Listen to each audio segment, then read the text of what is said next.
यानी भौतिक रूप से भारत को कितने भागों में बांटा गया है, यानी जिन भौगोलिक तत्वों में समानता है, ठीक है, उनको एक इकाई मानकर जो है कितने भागों में भारत को बांट दिया गया है। जैसे पर्वत और क्षेत्र हैं तो उसको एक भाग में बांट दिया गया, मैदानी प्रदेश है उसको एक भाग में कर दिया गया, तटीय प्रदेश है उसको एक भाग में कर दिया गया, द्वीप समूह हैं उनको एक भाग में कर दिया गया, इसके अलावा पठारी प्रदेश जो है उसको एक भाग में कर दिया गया। यानी टोटल जो भारत को बांटा गया है वो तेज आवाज है ना, सही है ना? हाँ, तो भारत को टोटली जो है आपको 5 भागों में बांटा हुआ दिखाई देगा भारत। ये अध्ययन की सुविधा के लिए भी और तार्किकता के लिए भी इसको विभाजन जो किया गया है वो इसी संदर्भ में किया गया है कि अध्ययन में आसानी रहे और जो प्राकृतिक प्रदेश हैं भारत के वो अलग अलग करके हम उनके बारे में एक एक करके जो है गहनता से अध्ययन करें और समझें कि क्या क्या स्थिति वहाँ पे है और क्या क्या भू आकृतिक संरचनाएं वहाँ पर मौजूद हैं। ठीक है, तो थोड़ा सा इसमें लिखिए परिचय की तरह। देखिए भारत को नहीं, क्योंकि भारत में भू आकृतिक दृष्टि से काफी विविधता है।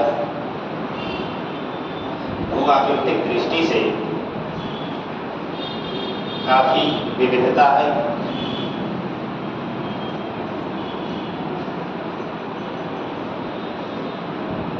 इसके संपूर्ण क्षेत्रफल का लगभग 11% भाग पर्वतीय, इसके संपूर्ण क्षेत्रफल का 11% भाग पर्वतीय, 18% भाग पहाड़ियाँ, 28% भाग पहाड़ियाँ, 28% पठारी भाग एवं 43% मैदानी प्रदेश है। 43% मैदानी प्रदेश है।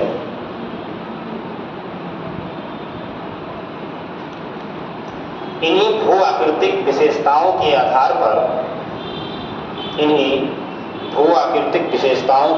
पर भारत को 5 भागों में बांटा जा सकता है। 5 भागों में बांटा जा सकता है। पहला, ऐसे 5 नाम लिख लो। उत्तर का पर्वतीय प्रदेश, उत्तर का पर्वतीय प्रदेश यानी उत्तर में जो पर्वतीय प्रदेश है उसको एक भाग में बांट दिया गया है। दूसरा, मैदानी क्षेत्र, मैदानी प्रदेश। तीसरा, दक्षिण का प्रायद्वीपीय क्षेत्र,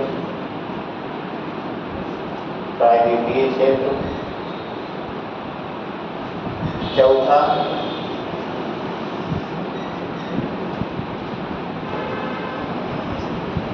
यहाँ पर ध्यान दीजिएगा, कई किताब अगर आप पढ़ेंगे तो उसमें कई 4 भाग में बांटा गया। तो 4 भाग में इसलिए कर दिया गया है क्योंकि तटीय क्षेत्र एवं द्वीप समूह को एक में मिला दिया गया है। लेकिन चूंकि हमको स्पष्टता से पढ़ना है और सिविल सर्विस की तैयारी के लिए पढ़ रहे हैं तो थोड़ा हमको और स्पष्ट जानकारी के लिए तो हम दोनों को अलग अलग करके यहाँ पे अध्ययन करेंगे। कई किताबों में आपको 5 प्रकार का भी मिलेगा, इसमें संशय नहीं, लेकिन आप कहीं 4 लिख जाए तो आप लोग कहीं पर आप गलत पढ़ा दिए, तो इसलिए मैंने सावधानी के लिए बता दिया है। चौथा आप लिख दीजिए तटीय क्षेत्र,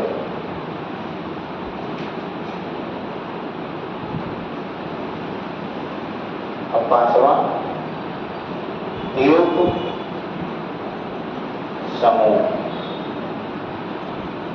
बस, यानी भारत को जो किन आधारों में विभाजित किया गया है, भू आकृतिक विशेषताओं के आधार पर, यानी जो भू यानी पृथ्वी यानी मिट्टी और आकृति माने यानी उसकी आकृति कैसी है।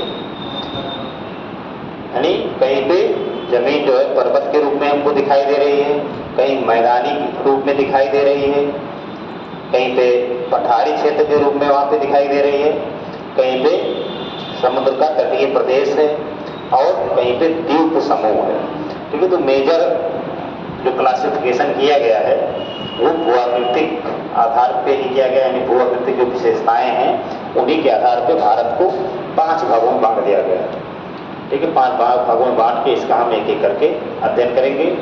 ठीक है, और इन्हीं सारी विशेषताओं में जो भारत की और अन्य विशेषताएं आपको दिखाई देती हैं सब इसी के आधारों पर ही विभाजित हैं, क्योंकि पर्वतीय प्रदेश की जलवायु अलग होगी, वहाँ के रहने चलने फिरने खाने पीने तीज त्योहार सारा ढंग अलग होगा। मैदानी प्रदेश की स्थिति कुछ अलग होगी, मैदानी प्रदेश में लोगों की जीविका का क्षेत्र अलग होगा, भाषा अलग होगी, जलवायु अलग होगी, कल्चर अलग होगा।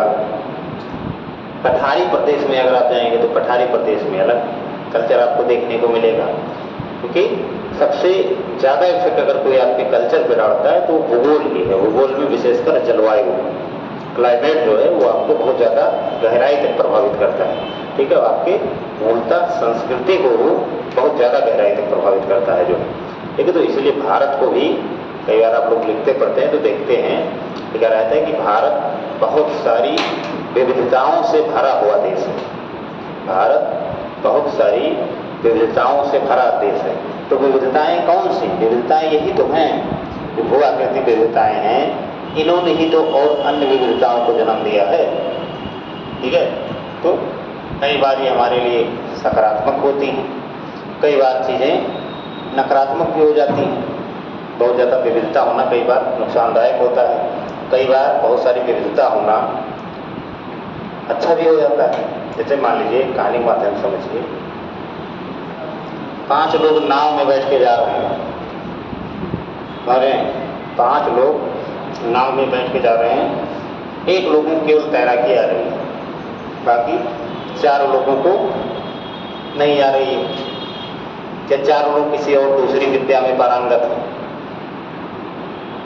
तो अब विविधता तो यहाँ पे हुई, लेकिन मौके से विविधता यहाँ पे नुकसान कर जाएगी। इक्के लोग बच पाएंगे, बाकी 4 लोग जाएंगे डूब। अब कहीं पे ऐसा भी हो सकता है कि जहाँ पे 5 तरह के आदमी हैं तो 5 प्रकार के संकट से उबरने का काम करवा सकते हैं। जैसे मान लीजिए 5 लोग जा रहे हैं, किसी को खाना बनाना आता है, किसी को गाड़ी चलाना आता है, किसी को जो है और सारे मैनेजमेंट के काम आते हैं, तो अब सारा काम हो गया। पता लगे कि सब लोग केवल गाड़ी चला पा रहे हैं, बाकी कुछ नहीं कर पा रहे हैं, तो समस्या होगी नहीं। क्योंकि विविधता कई बार लाभदायक भी होती है और कई बार नुकसानदायक भी होती है। अगर सकारात्मक दृष्टि से विविधता को लेंगे तो ये बहुत ज़्यादा फायदेमंद है, और अगर नकारात्मक दृष्टि से देखेंगे तो बहुत दिक्कत होगी। क्योंकि भारत का ये जो क्षेत्र है, ठीक है, इसी भौगोलिक विविधता में ही यहाँ का कल्चर जो डेवलप हुआ है, इसलिए अब इस प्रकार का कल्चर है कि सदियों से ही, ठीक है, दुनिया भर की विभिन्न संस्कृतियों को अपने आगोश में ले चुका है। जो बहुत सारे भारत में विदेशी आक्रमण हुए, तमाम विदेशी संस्कृतियाँ यहाँ पे आईं, लेकिन फिर भी जो भारतीय संस्कृति है उसने अपने मूल पहचान को नहीं खोया। ठीक है, बाकी अन्य संस्कृतियाँ जो है वो खो चुकी, लगभग विलुप्त ही हो चुकी समझिए, लेकिन भारतीय संस्कृति ने कभी नहीं खोया। तो वो हमारी कहीं ना कहीं विविधता का ही परिणाम है, विविधता का ही परिणाम है। और जो लोगों में लोचशीलता की भावना पाई जाती है, ठीक है, कि भाई धार्मिक आधार पे, जातीय आधार पे, तो सरकारें करें, राजनेता करें, वो अलग विषय है, लेकिन लोगों में इतनी सहनशीलता है इस प्रदेश में, या सहिष्णुता है कि वो हर चीज़ को अपने उसमें ले लेता है। इतना वैश्वीकरण हुआ, बहुत ज़्यादा प्रभाव वैश्वीकरण का हुआ, लेकिन आज भी हमारी संस्कृति बहुत ज़्यादा नहीं इतनी प्रभावित है कि अपनी मूल भावना को खो दें। समझ रहे हैं, अपनी मूल भावना को हम नहीं खोए। ठीक है, तो हमारी भौगोलिक विशेषताओं के कारण ही संभव हुआ है। IAS में एक बार प्रश्न पूछा गया है, अभी बहुत पुराना प्रश्न नहीं है, 2-3 साल के इर्द-गिर्द का ये प्रश्न है कि क्या कारण है कि भारतीय संस्कृति के समकालीन संस्कृतियाँ विलुप्त हो गई, लेकिन भारतीय संस्कृति अपने मूल गुणों के साथ आज भी यथावत विद्यमान है।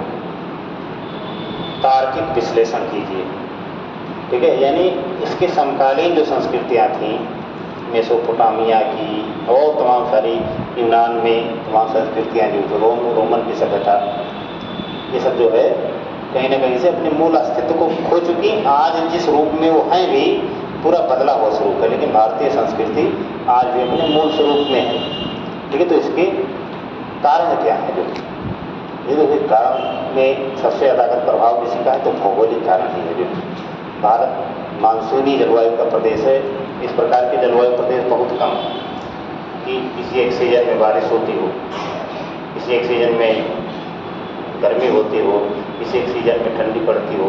मतलब इतनी विचित्र मौसमी परिस्थिति पूरी दुनिया में अगर आप टहलने जाएंगे तो आप बहुत कम देखने मिलेगा। तो एक ही तरह मौसम, एक ही तरह का सब कुछ जो है। टेम्परेचर, औसत वार्षिक टेम्परेचर अगर 23 डिग्री तो 30 से हमेशा रहता है। बारिश जिन क्षेत्रों में होती, बारिशें होती, कब हो जाए पता लगे, इसे धूप है तुरंत बारिश होने लगे। यानी भारत का हर स्तर पे विविधताएँ यहाँ पे आपको देखने को मिलेंगी, और इन विविधताओं के जड़ में कौन है? भौगोलिक विविधता। हाँ, कोई भी बोला है, कोई पूछ रहा था कुछ, तो आपसे बता लेते हो क्या?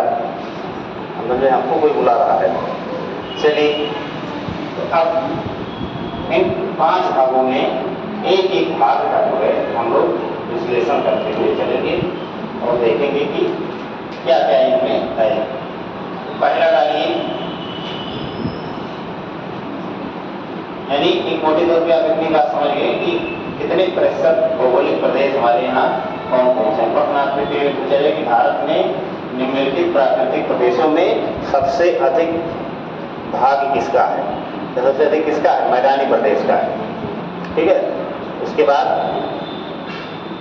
मैदानी के बाद पठारी भाग, फिर पहाड़ियाँ, फिर पर्वत, इस प्रकार से अब क्रम भी लगाने को आ जाएगा तो आप लोग क्रम भी लगा सकते हैं। तो अब डालिए पहला उत्तर का। अब इसको एक एक पर हमको बढ़िया से पढ़ना है, क्योंकि आप थोड़ी तैयारी करें तो ठीक ठाक लेवल पर ही पढ़ाया जाएगा। थोड़ा आपको लिखने वगैरह की स्पीड थोड़ा तेज होगी, लिखना भी इसमें काम करना पड़ेगा और मैथ भी इसमें पर्याप्त रूप से आपको बनाना पड़ेगा। मैंने तो इसीलिए बहुत धीमे लिखेंगे तो बहुत ज़्यादा क्लासें हो जाएंगी, ठीक है। क्योंकि क्लासें लिमिटेड आपके पास में, या तो मैं इसे ऊपर से पढ़ाते चला चलूँ, थोड़ा बहुत समझ में आए, थोड़ा बहुत आए, उस तरीके में मैं नहीं चाहता। मैं चाहता हूँ जो भी टॉपिक में पढ़ाऊँ, जितना भी पढ़ाऊँ वो आपको अच्छे से तैयार हो जाए, क्योंकि उस टॉपिक को आपको दोबारा रिवीजन के अलावा पढ़ाना न पड़े। रिवीजन तो आपको करना चाहिए, रिवीजन आप जितना ज़्यादा करेंगे उतना ज़्यादा आपके पकड़ में वो सब्जेक्ट आता चला जाएगा। और इसे पढ़ के लेके रखिए घर पे, तो इसे उठा के चले आए, जितना बोला जाएगा उतना आप 1-2 घंटे में सब खत्म हो जाएगा, ठीक है। इसलिए घर पे जाइए, बढ़िया दिक्कत इस बात की नहीं है, रोना इस बात का है या तो इतना घटिया लिख देते हैं कि उसको पलटने के बाद में मन खराब हो जाता है। अब रफ पेज में लिख दी, सुबह सुबह पढ़ना पलट के देख लिए, पहले मूड खराब हो गया। तो साफ सुथरा लिखेंगे, बढ़िया से 2-3 कलर का प्रयोग करके लिखेंगे, बेहतर नोट्स तैयार होगा, तो आपको हमेशा पढ़ने मन करेगा। बिल्कुल सांस नहीं रहेगा पेज में, बिल्कुल एकदम से कहीं खाली जगह अगल बगल गलती से न छूट पाए, आगे पन्ना जाए खाली छूट जाए कापी में, लेकिन जो पन्ना लिख देंगे वो पन्ना मतलब समझिए कि उसका नर्क कर देंगे पन्ने का, जो एक अक्षर के ऊपर एक अक्षर लिखेंगे, जो इस प्रकार से थोड़ा सा स्पेस रख के लिखा कीजिए, अगल बगल में थोड़ा सा मार्जिन छोड़ा कीजिए, क्योंकि जब आप रिवीजन करेंगे, ठीक है, तो बहुत सारी चीज़ें अपडेट होती हैं, ठीक है। तो उसको आप रिवीजन कर रहे हैं तो कोई चीज़ मिलाते हुए तो उसी के आसपास लिख दिए कि हाँ भाई ये चीज़ इसमें है या इसी से जुड़ा हुआ तथ्य है, ठीक है। तो वहाँ पे आपने उसको लिख दिया रिवीजन के दौरान। अब जब पहले से उसमें सांस लेने की जगह नहीं है तो कहाँ लिख दोगे, ठीक है। तो प्लेन पेज में लिखिए, और जैसे इसका नोट से देखो, दिखाओ तुम अपना नोट्स खड़े होके सबको, हमको ना दिखाया, हम लोग देखें, इन लोग दिखाओ जो लोग आप में लिख रहे हैं, ठीक है। तो इस तरह का नोट्स ले लेंगे तो अच्छा रहेगा। जो कुछ लोग बहुत सो रहे हैं, ठीक है, सोई हुई नहीं, थोड़ी देर जागते रहिए, चलिए पहला डालिए, उत्तर का पर्वतीय क्षेत्र या प्रदेश, जो भी आपको डालना है वो आप डाल सकते हैं। लिखिए इसमें, तो इसको पहले थोड़ा ये समझाते हैं तब आप देखिए। इसको मिटा दें, ऐड कर दें। हाँ, अब अगर उत्तर का पर्वतीय प्रदेश देखेंगे, ठीक है, तो ऐसे ऐसे आपको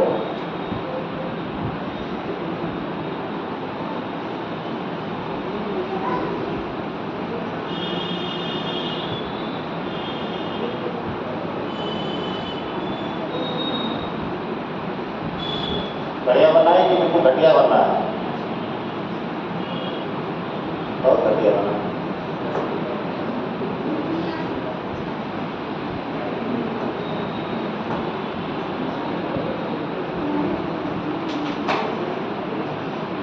देखिए इसमें अगर आप देखेंगे, क्योंकि समझ जाएं कि भारत ही है, ठीक है, बस इतने की जरूरत है। बाकी आप लोग भी मैप जरूर बनाते चलिएगा साथ में, जो चीज़ लोकेशन आपको दर्शाना है उस चीज़ का मैप आप लोग जरूर उसमें ऐड करते चलिएगा। जरूर थोड़ा सा कलर इसका चेंज कर लें।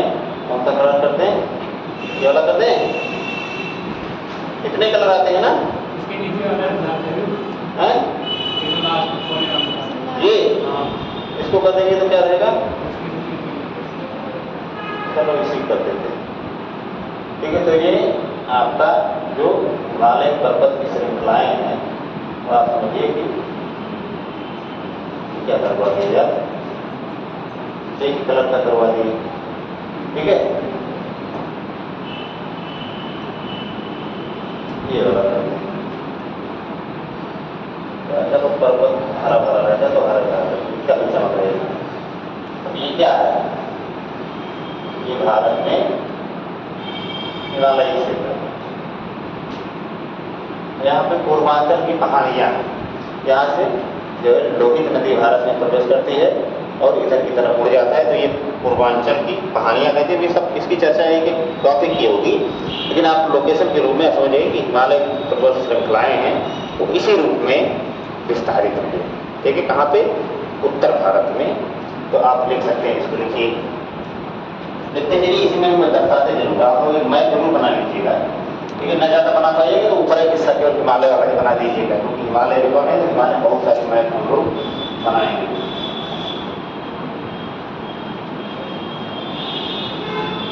देखिए, भारत की उत्तरी सीमा पर विश्व का सबसे ऊंचा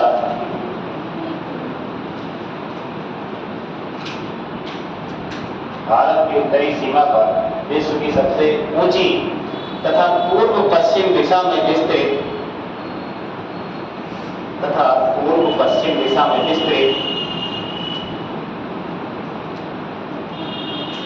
हिमालय पर्वतमाला है।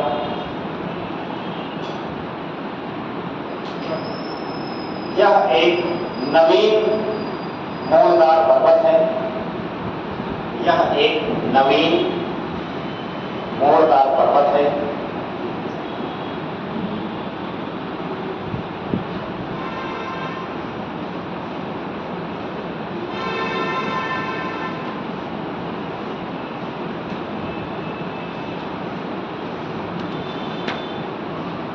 पश्चिम में यह नंगा पर्वत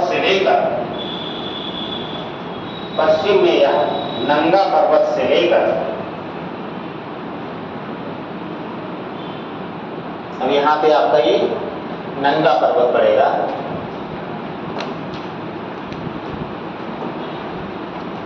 यहाँ पे ये आपका नंगा पर्वत है, ठीक है। पश्चिम में यह नंगा पर्वत से लेकर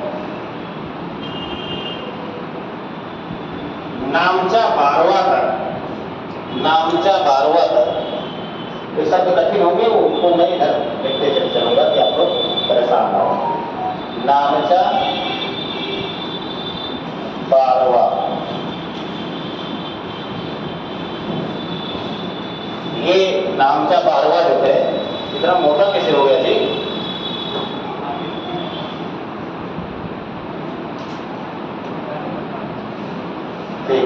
ठीक है ना। नामचा बारवा जो है ये भारत, म्यांमार और चीन जो सीमा है, ठीक है, उसी के पास में एक श्रेणी है नामचा बारवा। तो नामचा बारवा जो कि पूर्व पश्चिम दिशा में फैला है, यहाँ से लेकर यहाँ तक, तो यही नामचा बारवा पर्वत है जो, ठीक है। यहाँ से क्या होता है, एक तीखा छान से मोड़ लेके ये नीचे की तरफ मुड़ जाती है। ये इसको हम लोग, इधर वाला जो पार्ट है, इसको हम लोग बोलते हैं पूर्वांचल की पहाड़ियाँ। पूर्वांचल की पहाड़ियाँ, पूर्वांचल की जो पहाड़ियाँ हैं, ये है तो हिमालय का ही पार्ट, लेकिन ये बहुत ज़्यादा ऊंचाई पे नहीं है, चोटियों की ऊंचाई बहुत ज़्यादा नहीं है। आपके नागालैंड, मणिपुर, मिजोरम, ये सारे जो राज्य हैं वो इन्हीं में और तमाम श्रेणियों में बटे हुए हैं। मिजो श्रेणी आप देखेंगे, डफला श्रेणियाँ एक आध असम में भी हैं। सारे श्रेणियों की चर्चा हम आगे करेंगे जब पूर्वांचल की पहाड़ियों वाली मीटिंग डलवाएंगे, ठीक है। तो यहाँ से लेके और यहाँ तक ये ऊंचाई वाले क्षेत्र में, यहाँ से फिर दक्षिण की तरफ मुड़ के पूर्वांचल की पहाड़ियों के रूप में विस्तृत है। आगे लिखो, इसी में क्या लिखे हो, नामचा बारवा तक सीधी तथा उसके पश्चात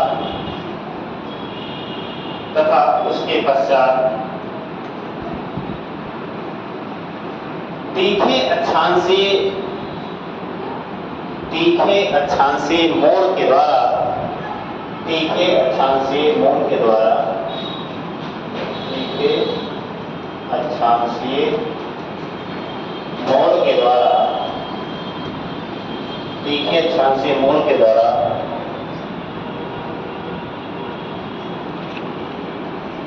दक्षिण की ओर मुड़ जाती है, दक्षिण की ओर मुड़ जाती है,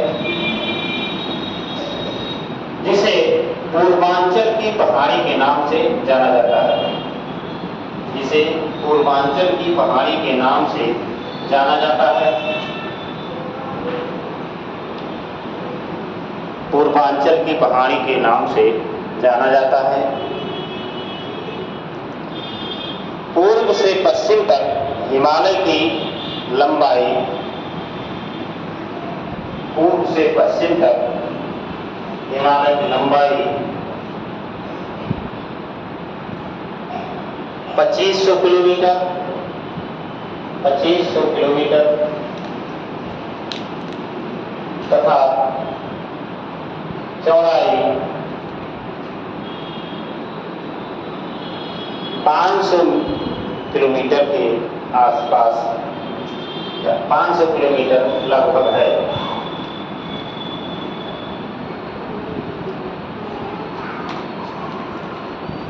हिमालय पर्वत की चौड़ाई पूर्व की ओर बढ़ने पर घटती है। हिमालय की चौड़ाई पूर्व की ओर बढ़ने पर घटती है। जैसे इधर अगर इसकी चौड़ाई 500-600 होगी, और जैसे जैसे आप पूर्व की तरफ बढ़ते जाएंगे वैसे वैसे इसकी चौड़ाई जो हिमालय की है वो कम होती चली जाएगी, ठीक है। चौड़ाई उधर की तरफ कम होती चली जाएगी और ऊंचाई भी कम होगी। मतलब जितनी भी बड़ी चोटियां हैं हिमालय की, चाहे वो माउंट एवरेस्ट हो या तमाम और सारी जो चोटियां हैं, ठीक है, वो आपको अधिकांश इसी क्षेत्र में मिलेगी। पूर्व जैसे जैसे जाएंगे तो पूर्वांचल में या पूर्वोत्तर भारत के आसपास के क्षेत्रों में बहुत बड़ी चोटियां आपको नहीं दिखाई देंगी। सिक्किम के आसपास कंचनजंगा वगैरह है, तो वही सब लास्ट चोटियां हैं कि जो बहुत ज़्यादा ऊंची हैं, समझिए। और जैसे जैसे पश्चिम की ओर जाएंगे वैसे वैसे इसकी चौड़ाई बढ़ती चली जाएगी, ऊंचाई भी बढ़ती चली जाएगी। अब आपके IAS में इसी तरह का प्रश्न बनाएगा कि यदि हिमालय से पूर्व की ओर बढ़ते हैं तो चौड़ाई हिमालय की घटती है बढ़ती है, आप करके कथन बनाएगा, लिख देगा कि हिमालय की चौड़ाई बढ़ती चली जाती है। फिर दूसरा कथन बनाएगा कि हिमालय की अधिकांश ऊंची चोटियां पूर्वी भाग में ही स्थित हैं। अब आपको देखना है कि दोनों में से दोनों कथन सही हैं कि दोनों गलत हैं, कि एक सही है कि एक गलत है, कि दूसरा सही है पहला गलत है, इस तरीके से आपको उसमें ढूंढना पड़ेगा।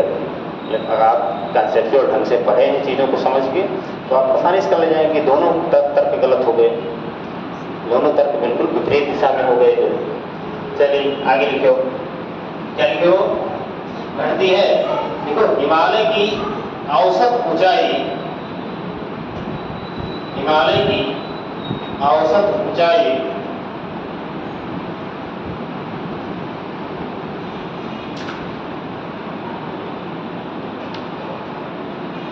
6000 मीटर है।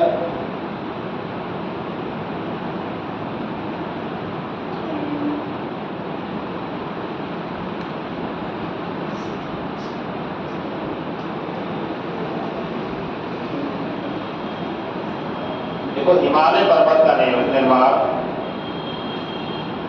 हिमालय पर्वत का निर्माण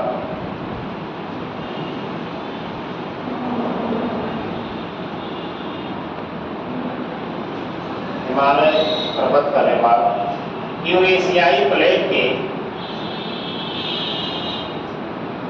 यूरेशियाई प्लेट के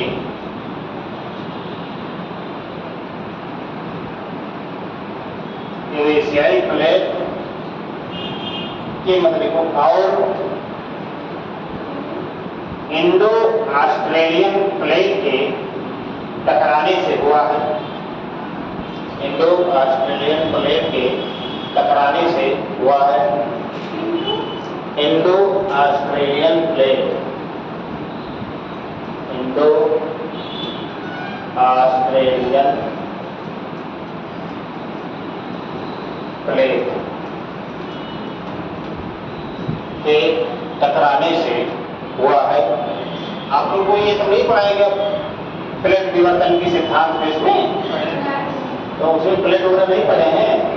पूरी दुनिया को कितनी प्लेटों में विभाजित किया गया है, तो इंडो ऑस्ट्रेलियन प्लेट कहाँ है, यूरेशियाई प्लेट कहाँ है, ठीक है, इसमें कौन कौन से क्षेत्र आते हैं वर्तमान में, ठीक है। जब पढ़िए तो आप पूरी दुनिया में जितने पर्वत पठार हैं उनकी उत्पत्ति स्थल आप समझ जाएंगे कि कहाँ पे पर्वत है, वो क्यों है।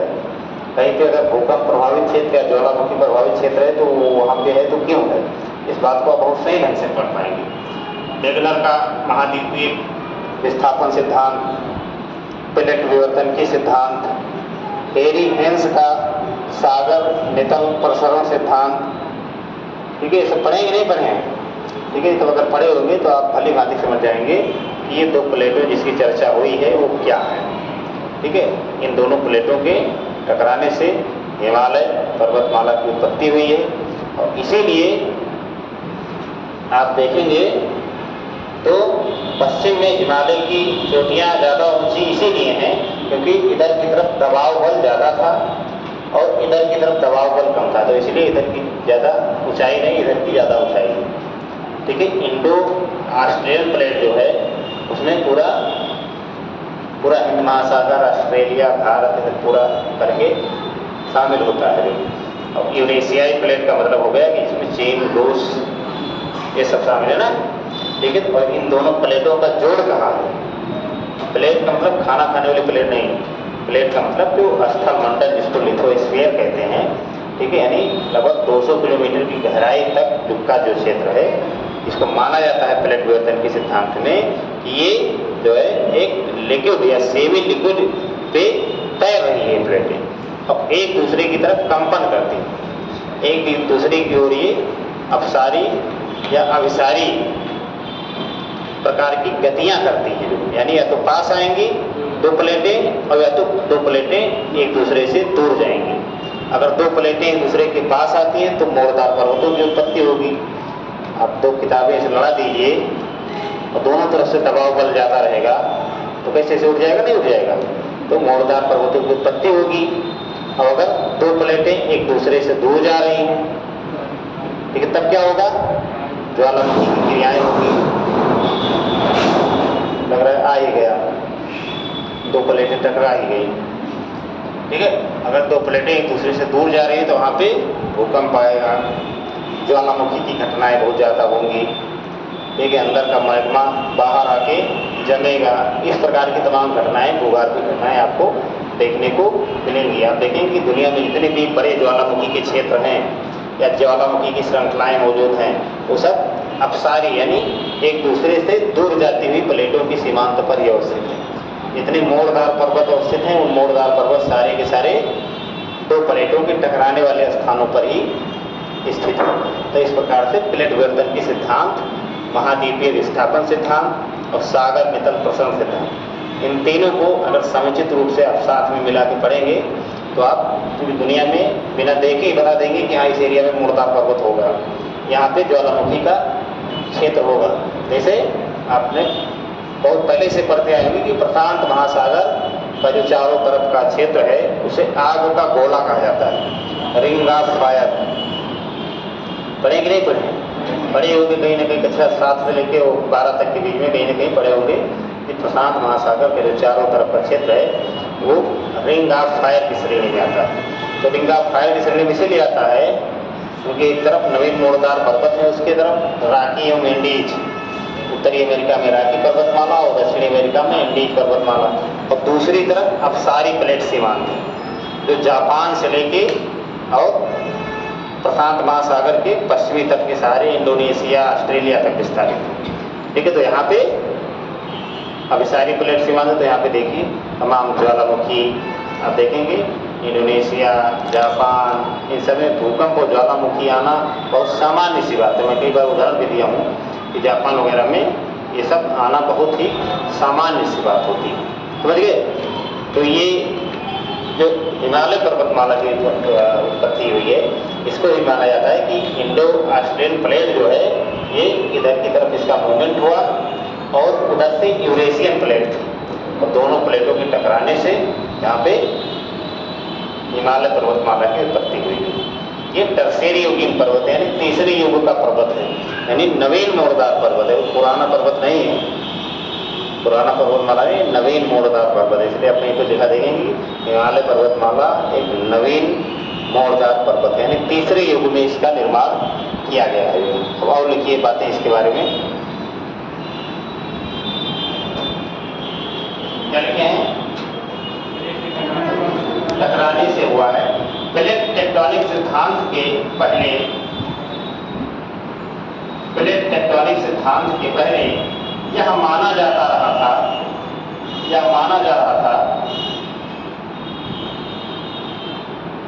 प्लेट टेक्टोनिक सिद्धांत के पहले यह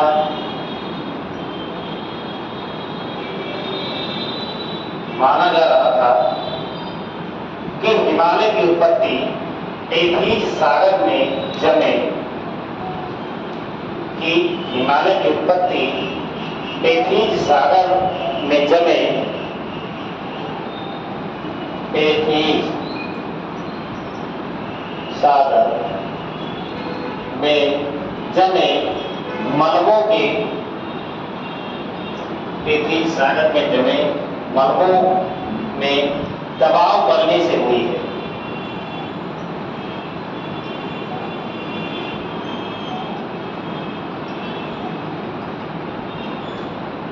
बढ़ने से हुई।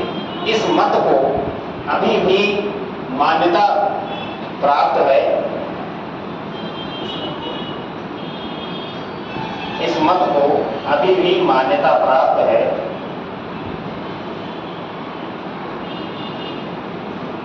अभी भी मान्यता प्राप्त है।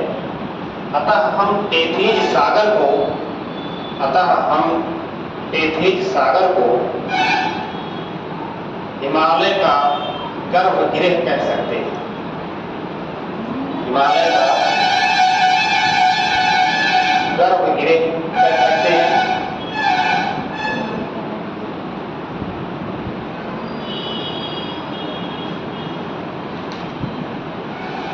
गर्भगृह कह सकते हैं, यानी पहले भूसंचलन का सिद्धांत है कि हिमालय पर्वत जहाँ पे आज के समय में अवस्थित है वहाँ पे टेथीज नामक सागर हुआ करता था। ठीक है, यानी जहाँ पे आज के समय में हिमालय पर्वत अवस्थित है वहाँ पे टेथीज नामक एक सागर अवस्थित होता था, और ये सागर जो था, ठीक है, टेथीज सागर था मान लीजिए, और टेथीज सागर में दोनों तरफ जो मलबा था तमाम नदियों के द्वारा या वैसे भी इसी में आ रहा था जो, और जो सिद्धांत को प्रतिपादित किए हैं। लेकिन उन्होंने कहा कि धीरे धीरे जब मलबा ज़्यादा होता चला गया तो ये दोनों पिंड जो है आपस में टकरा गए। इन दोनों के आपस में टकराने से जो मलबा था ये ऊपर आ गया और हिमालय की उत्पत्ति हो गई। लेकिन इसमें संशोधन हुआ, जब प्लेट टेक्टोनिक सिद्धांत आ गया, थ्योरी आ गई, तब आगे भैया ऐसा नहीं हुआ है। हुआ ये है कि इंडो ऑस्ट्रेलियन प्लेट और यूरेशियन प्लेट के आपस में टकराने से हिमालय की उत्पत्ति हुई है। हाँ, ये बात सही है कि यहाँ पे टेथिस सागर विद्यमान था और टेथिस सागर का ही मलबा जो है ऊपर की तरफ आया। लेकिन यानी टेथिस सागर जो है उसको हिमालय का गर्भगृह इसीलिए कहा जाता है क्योंकि उसी के मलबे के ऊपर आने से हिमालय जैसे नवीन मोड़दार पर्वत का की उत्पत्ति हुई है। इतनी बात समझ गए? कुछ तथ्यात्मक बातें लिखी। हिमालय में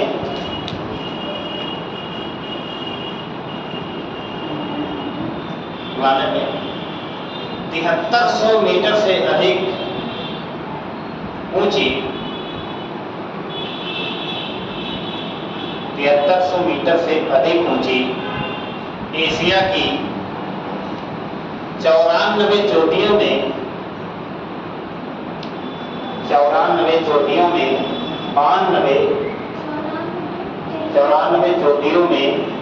92 यानी 92 चोटियां हिमालय पर ही है।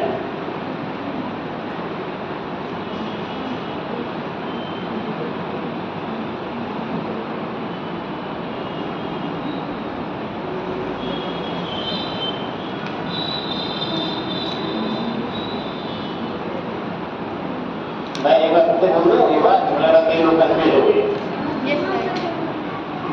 तो हिमालय में एशिया की शीर्ष 94 ऊंची चोटियों में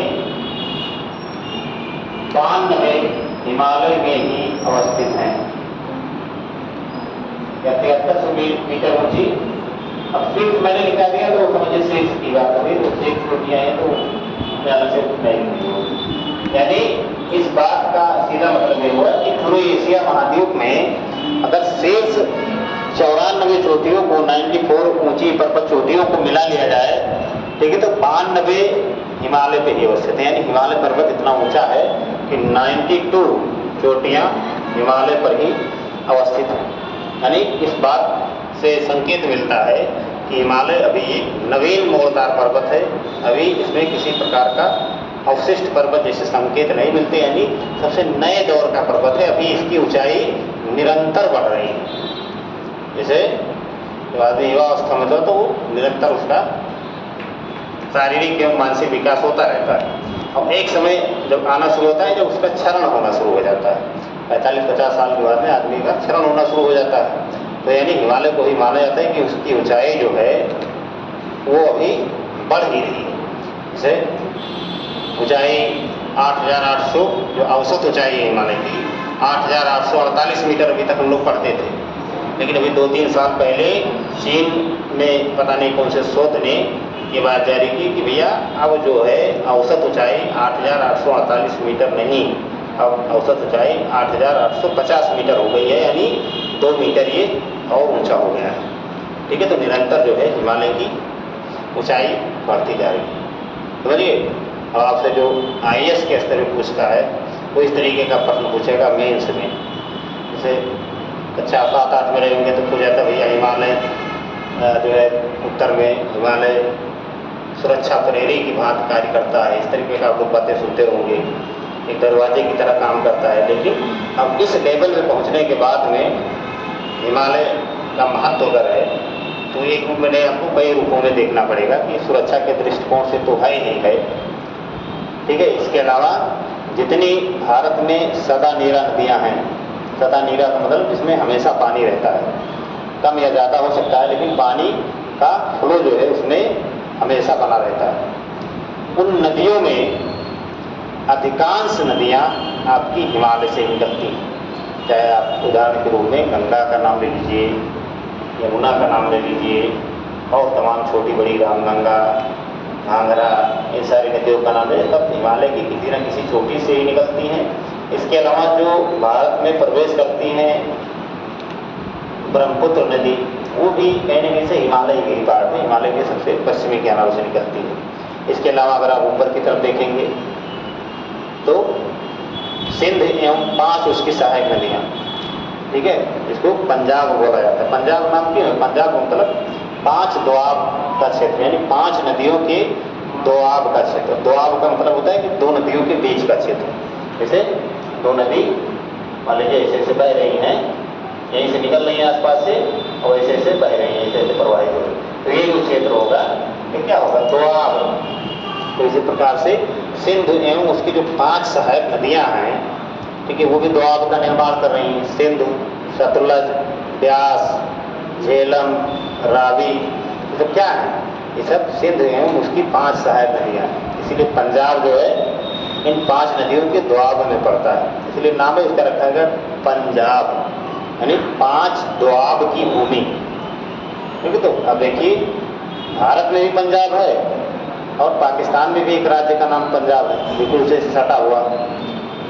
ऐसा नहीं कि भारत में ही पंजाब, पाकिस्तान में भी पंजाब राज्य है, ठीक है, और सबसे समृद्ध राज्य है पाकिस्तान का पंजाब राज्य। भारत में भी समृद्ध राज्यों की श्रेणी में पंजाब है, कोई गरीब स्टेट थोड़े। कृषि का बड़े पैमाने पे होता है, औद्योगिकरण भी ठीक ठाक हुआ है, वो इसीलिए हुआ है क्योंकि जल की उपलब्धता है भाई, जलवायु ठीक ठाक है, जल की उपलब्धता है, मृदा ठीक है। जल जहाँ रहे वहाँ मृदा अपने आप ठीक रहती है। यहाँ पे जल उपस्थित नहीं है, अभी मृदा बहुत अच्छी होगी, कोई मतलब नहीं। कितना आप हाथ से सिंचाई कर पाएंगे? हाथ से सिंचाई क्या, बाल्टी भर भर के पानी तो आप लाके खेत में डाल के सींच नहीं पाएंगे।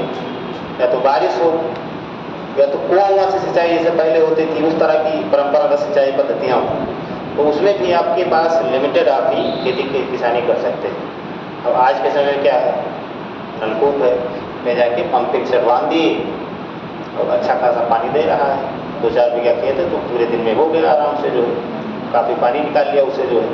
तो पहले खेती किसानी आज के 30-40 साल पहले कैसे होती थी? जहाँ रहता था आदमी उसी के आसपास के क्षेत्रों में जो नल कुएँ होते थे, कुएँ में से निकाल के पानी सिंचाई करता था, जो तो लिमिटेड था। अब 5 नदियों का क्षेत्र है, 5 नदियाँ उसके आसपास से बहती हैं, ठीक है। अब उस क्षेत्र में पानी की कमी होगी?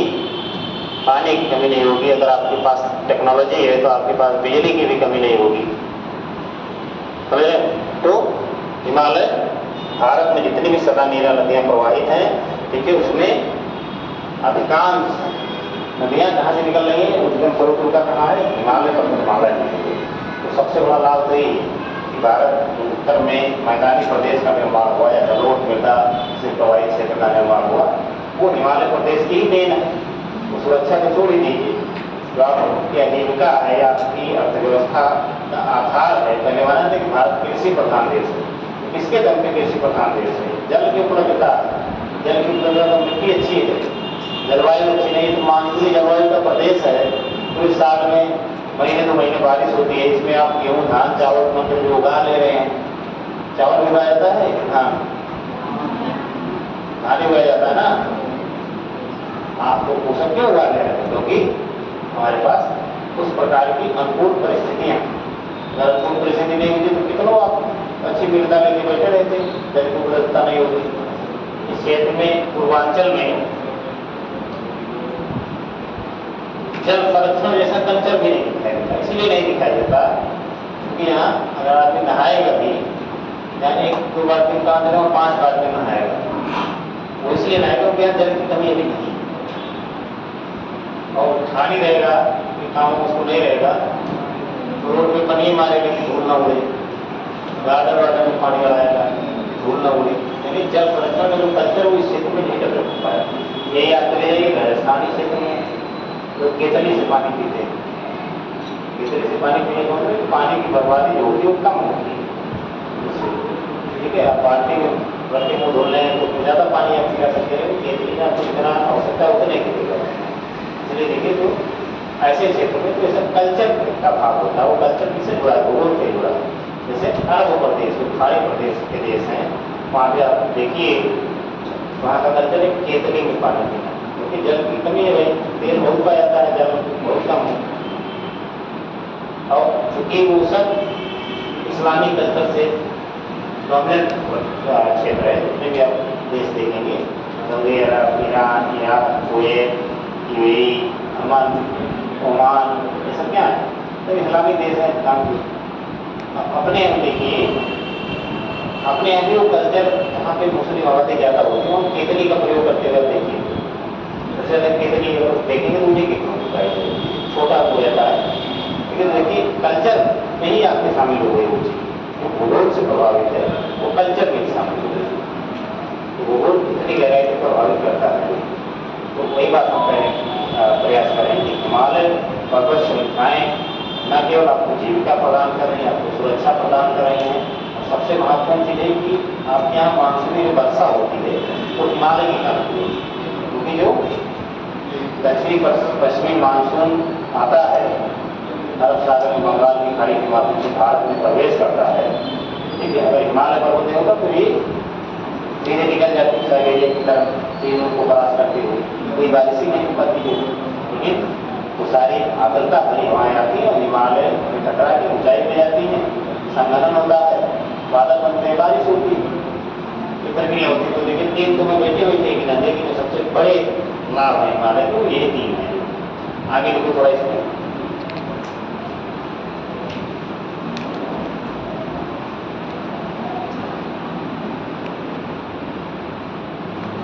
हर क्लास में 10-10 मिनट के लिए जाते हो क्या?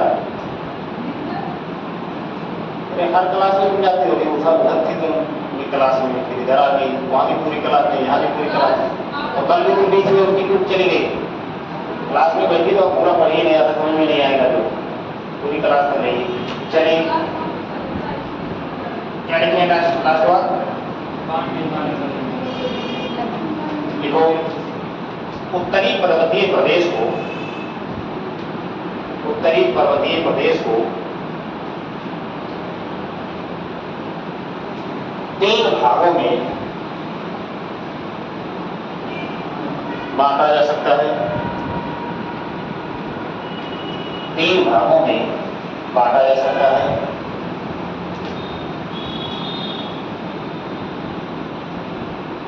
यानी जो हिमालय पर्वत श्रृंखला है, देखो एक तरह की श्रृंखला नहीं है कि इसे कतार की तरह ऐसे पर्वत श्रृंखलाएं खड़ी हैं, वो खड़ी, उसमें बहुत सारी श्रृंखलाएं हैं, ठीक है। सबसे ऊंची श्रृंखला है, फिर उसके बाद और सबसे छोटी श्रृंखला है, और इन सबका निर्माण क्रम भी अलग अलग कालों में हुआ है। वैसे तो टर्सेरी युगीन पर्वत है, लेकिन टर्सेरी युग को भी कई कालखंडों में विभाजित किया गया है। तो इसलिए सबसे पुरानी जो पर्वत श्रृंखला है, हिमालय का जो भाग है, हिमालय को मुख्य रूप से 4 भागों में बांट के देखा जाता है। जो लंबवत बांटा जाता है 4 भागों में बांट के देखा जाता है। इसमें सबसे पुरानी श्रृंखला, जिसको लोग बोलते हैं ट्रांस हिमालय, ट्रांस हिमालय आपका सबसे ऊपरी क्षेत्र में, यहाँ पे ये वाला जो क्षेत्र है, ठीक है, यहाँ पे आपका ट्रांस हिमालय पाया जाता है। इन क्षेत्रों में ट्रांस हिमालय। तो पहला लिखो, क्या लिखो? 4 भागों में 3 भाग लिखो, 3 मत लिखो, 4 लिखो, शिवालिक को भी तो जोड़ेंगे। 4 भागों में बांटा जा सकता है। पहला, यहाँ पे बांटो तो जानते किस तरीके से बांटो, लिखो हिमालय, ऐसे लिखते चलो तुम लोग, हिमालय का विभाजन।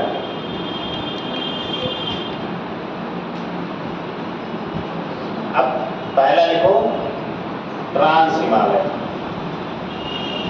ट्रांस हिमालय यानी हिमालय की उत्पत्ति के क्रम में सबसे पहले अगर किसी चोटी का या किसी श्रृंखला का निर्माण हुआ तो ट्रांस हिमालय सबसे पुरानी श्रृंखला है हिमालय की। जो अभी इसके सबके बारे में एक एक करके अलग अलग से लिखवाएंगे भी, लेकिन यहाँ पे आप विभाजन कर लीजिए। अब इसके ये पूछता है कि फला फला चोटी किस हिमालय का अंग है। तो अगर आपसे पूछा जाए कि ट्रांस हिमालय की ऊंची चोटियाँ कौन कौन सी, ये आपके एग्जाम में बहुत ज़्यादा बार पूछा जाता है। तो इसी के नीचे उदाहरण लिख लीजिए, जो है इसका जो उदाहरण लिख लीजिए ट्रांस हिमालय का जास्कर श्रेणी, और दूसरा है आपका कारकोरम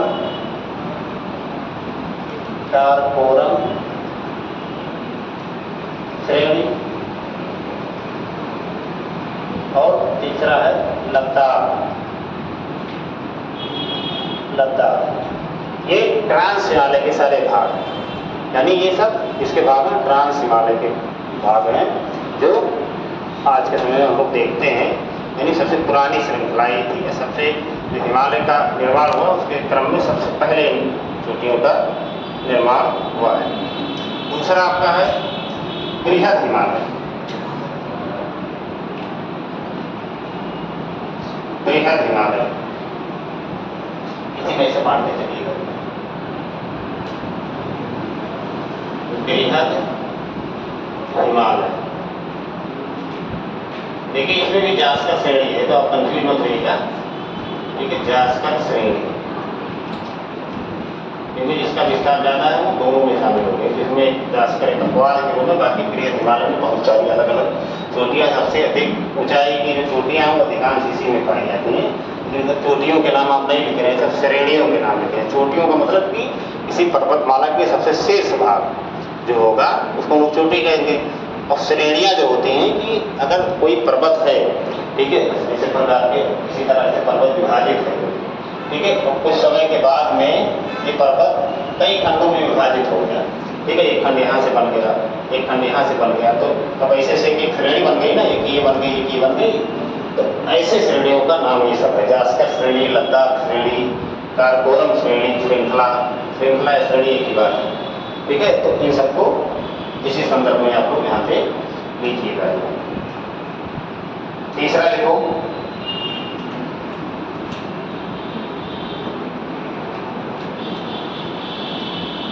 तीसरा आपका है लघु हिमालय। लघु हिमालय,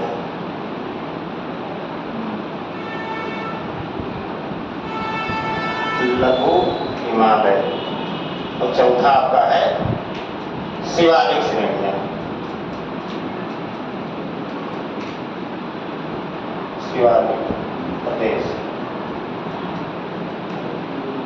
शिवालिक एक्चुअल में अभी बिल्कुल अपने निर्माण के क्रम से गुजर रहा है, और इसको माना जाता है कि पर्वत पादीय प्रदेश है, यानी पर्वत का समझिए कि पैर का क्षेत्र अभी निर्माण के क्रम से गुजर रहा है। इसमें आपकी जो तराई, भावर, इस सब प्रदेशों का नाम सुने हैं कभी? इसे अलग से पढ़ाएंगे भी, लेकिन यहाँ मैं बता रहा हूँ उदाहरण के लिए, ठीक है। तराई, भावर, ये सब जो प्रदेश हैं वो शिवालिक के तहत ही शामिल किए जाते हैं। ये मानते हैं कि शिवालिक सबसे नवीन श्रृंखला इसकी, और इसी क्रम में इनका जो है निर्माण होता गया। इसमें लघु हिमालय की 2-3 चोटियों का नाम, वो श्रृंखलाओं का नाम लिख दिए। पीर पंजाल, धौलाधर, पीर पंजाल,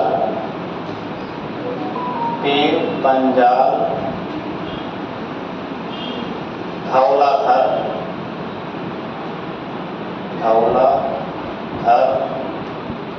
इनको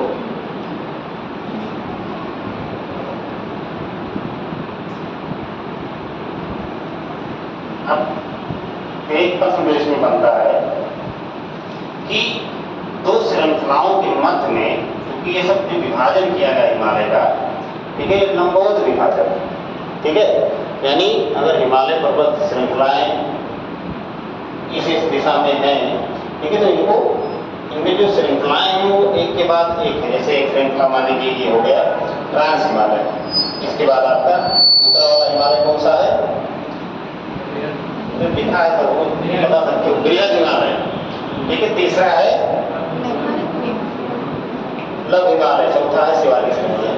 अब इसमें क्या है कि इन श्रेणियों के बीच बीच में एक तरह के दरार पाए जाते हैं, तभी तो इनका विभाजन होगा। इस ट्रांस हिमालय के बाद में फिर बृहद हिमालय आएगा, तो बीच में दरार की भांति आएगी, ठीक है, इसको फाल्ट कहा जाता है। ठीक है। तो आपके एग्जाम में जो पूछा जाता है सबसे ज़्यादा प्रश्न हिमालय में अगर कहीं उसके संरचनाओं में या विभाजन में पूछा जाता है तो यहीं से पूछा जाता है। पूछा जाएगा कि ट्रांस हिमालय एवं बृहद हिमालय के मध्य में कौन सा भ्रंश पाया जाता है या दरार पाई जाती है। ठीक है। तो अब यहीं पे अगर बना लो, यहीं पे लिख लोगे बनाते समय तो हमेशा आपको याद रहेगा। तो यहीं पे ऐसे बना लो कि इस इनके दोनों के बीच में जो श्रेणी पाई जाती है उसको क्या कहते हैं, ITS जग, ITS जग। इसका मतलब हो गया Indo Tsangpo suture zone. Indo मैं लिख दे रहा हूँ, इंडो सांगपो सचर जोन। इसको समझाते हैं कि क्या है। टी से सांगपो होगा, यहाँ कंफ्यूज मत होइएगा। ठीक है।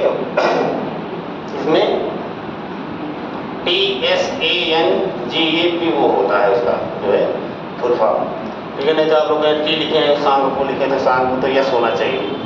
ठीक है। तो उसमें इसका जो फुल फॉर्म होता है सिंधु सांगपो या इंडो सांगपो भी आपको कई जगह पे लिखा मिलेगा। सिंधु भी यहीं पे लिखो, तो बाद में कंफ्यूजन पैदा हो।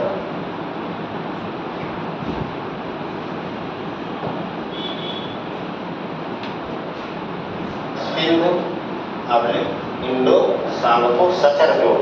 तो ये क्या करता है कि ट्रांस हिमालय और जो बृहद हिमालय है उसके बीच में गैप का काम करता है, यानी सचर जोन, एक प्रकार का जो गैप बन गया दोनों श्रेणियों के बीच में। जैसे मैंने बताया कि इस प्रकार से लंबवत इनको बांटा गया। तो अगर मान लीजिए ये ट्रांस हिमालय है और ये बृहद हिमालय है, ठीक है। तो इसके बीच में कौन सी दरार पाई जाएगी, ITS जब बहुत बार पूछा जाता है, जान लीजिए। ठीक है। तो इस सब शब्द को देख के आप लोग चौंकिएगा नहीं वहाँ पे। अब दूसरा आता है बृहद हिमालय एवं लघु हिमालय के बीच में कौन सी श्रेणियां पाई जाती हैं, तो इसको बोलते हैं MCT। MCT इसको बोलते हैं main central thrust, main central thrust, THURST thrust, MCT। ये एक तरह का क्या है, आप बिल्कुल समझने की भाषा में समझिए। तो इस तरह की दरारें होती हैं, ठीक है, जो दो बृहद श्रृंखलाओं को अलग अलग करती हैं। समझ गए। ठीक है। तो अब इसको आपको याद रखना है कि किसके बीच में कौन सी श्रेणियां पाई जाती हैं। जो अब पूछा जाएगा आपसे कि लघु हिमालय और शिवालिक हिमालय के बीच में कौन सी भ्रंश या थ्रस्ट पाई जाती है या जोन पाया जाता है, तो उसका नाम क्या रहेगा, MBF। इसको मिलाते हैं ये वाला, इसको आप लोग कापी में से बनाते चलिएगा तो समझ जाएंगे। अब इसके और इसके बीच में MBF का मतलब हो गया main boundary fall, main boundary fall, FAULT, main boundary fall. याद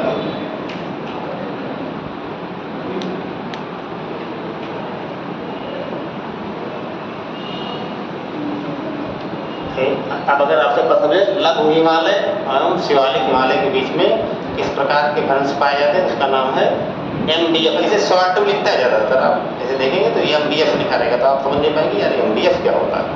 ठीक है। या इस तरीके के MCT या लिखेगा ITS जग। ठीक है। तो इसमें कंफ्यूज नहीं होना है, ये सब दरारों का नाम है जो हिमालय को 4-5 श्रेणियों में विभाजित कर देते हैं। और एक होता है शिवालिक हिमालय एवं मैदानी प्रदेश के बीच में एक भ्रंश पाया जाता है, तो इसको भी लिख लीजिए। इसको बोलते हैं HFF, यानी हिमालयन फ्रंट फॉल, यानी हिमालय को और उत्तर के मैदानी प्रदेश को जो अलग करता है उसको क्या कहते हैं, HFX, हिमालयन फ्रंट फॉल। देखो भी इसके यहाँ पर जगह कम है, लिख लो Himalayan front fall, Himalayan front fall.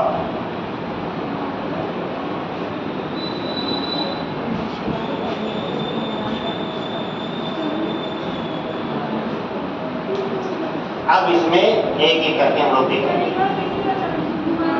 Himalayan front fall, Himalayan front लिख ही दूं, हो गया सबका? ठीक है, तो हिमालयन फ्रंट फॉल। अब इसमें बाबू पहला देखो ट्रांस हिमालय के बारे में। अब हम लोग डालिए छोटी सी ट्रांस हिमालय। अब इन चारों के बारे में हम लोग एक एक करके पढ़ेंगे। तो पहला डालिए ट्रांस हिमालय।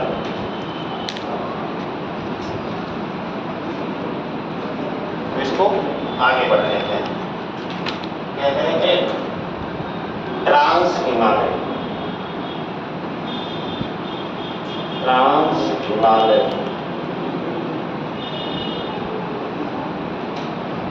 ट्रांस हिमालय में लिखते चलिए, हम समझाते चलिए। देखिए हिमालय की सबसे पुरानी संरचना ट्रांस हिमालय में, तेजी से लिखिए फनाफन।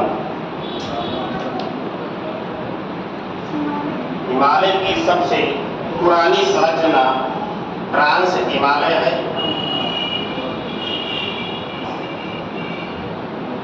ट्रांस हिमालय है।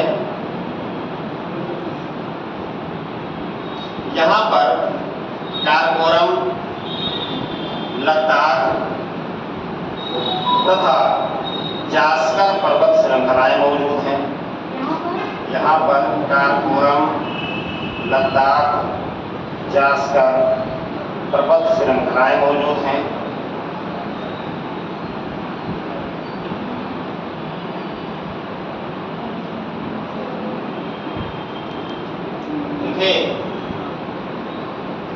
देखिए भारत की सर्वोच्च चोटी,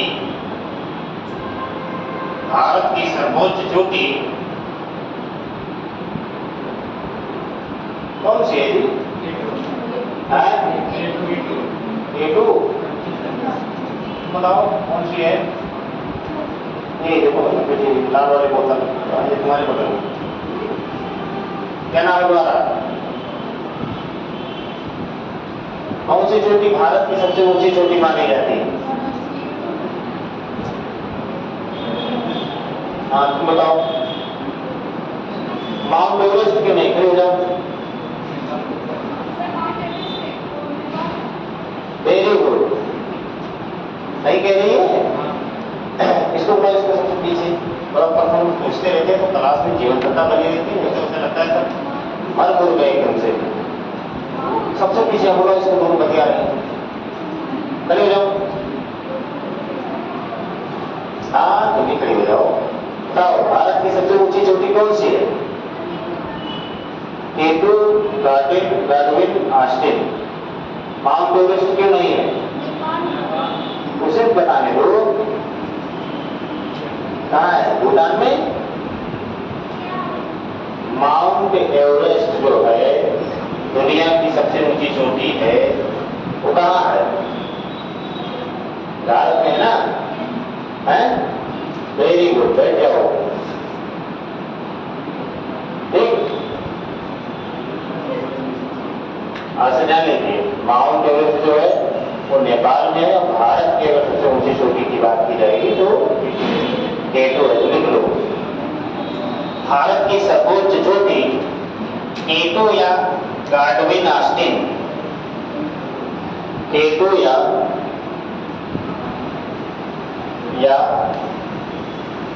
गार्डविन,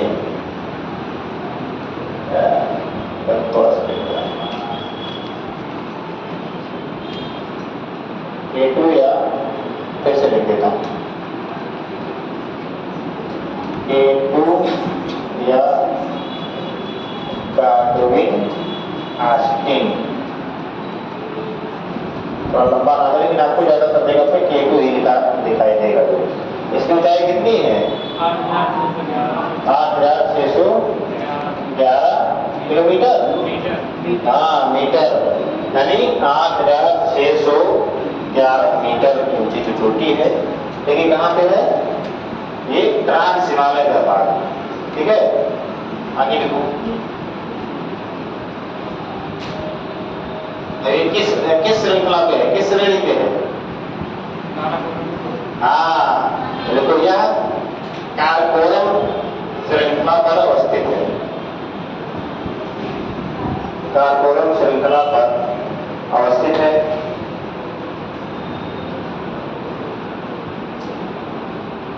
अन्य श्रेणियों में लद्दाख की सबसे ऊंची चोटी माउंट राकापोसी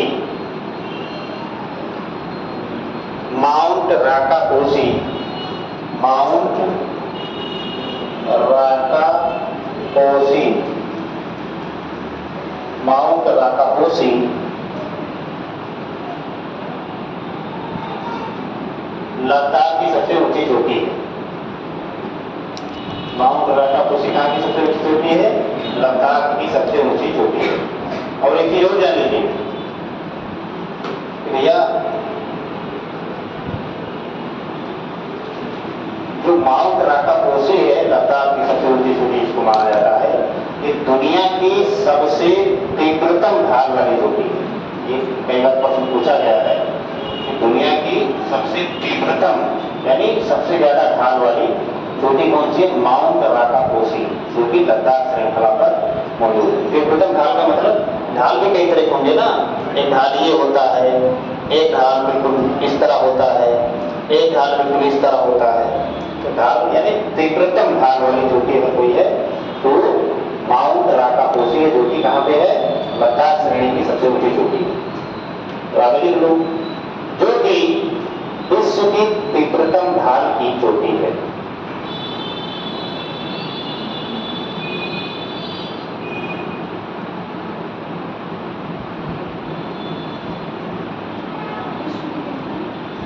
नवीनतम तीव्रतम ढाल की चोटी है, तीव्रतम ढाल की चोटी है। कारकोरम में भारत का सबसे बड़ा हिमनद, कारकोरम में ही भारत का सबसे बड़ा हिमनद, हिमनद का मतलब ग्लेशियर, हिमनद का मतलब ग्लेशियर। अभी कल हम लोग किसकी चर्चा कर रहे थे? सियाचिन ग्लेशियर की, ठीक है। तो कहाँ पे स्थित है सियाचिन ग्लेशियर? वो भी कारकोरम पर ही है, ठीक है। और सबसे ऊंचा जो है ग्लेशियर है।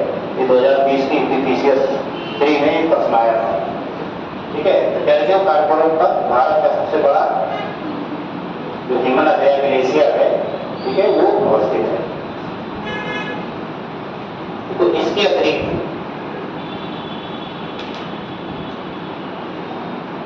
कारकोरम में ही बिफो तथा बाल्टोरो नामक ग्लेशियर भी अवस्थित हैं। बिफो तथा बाल्टोरो, बिफो तथा बाल्टोरो नामक ग्लेशियर भी अवस्थित हैं। बिफो तथा बाल्टोरो नामक ग्लेशियर भी अवस्थित है। देखो, कारकोरम एवं लद्दाख के मध्य, कारकोरम एवं लद्दाख के मध्य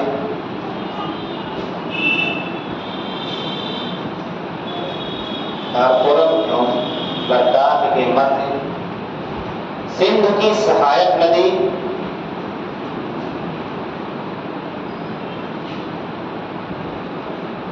सिंधु की सहायक नदी सेव, सिंधु की सहायक नदी सेव तथा लद्दाख एवं जास्कर के मध्य, लद्दाख तथा जास्कर के मध्य, लद्दाख तथा जास्कर के मध्य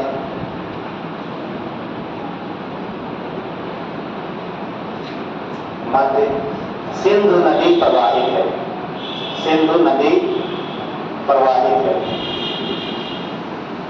सिंधु नदी प्रवाहित है।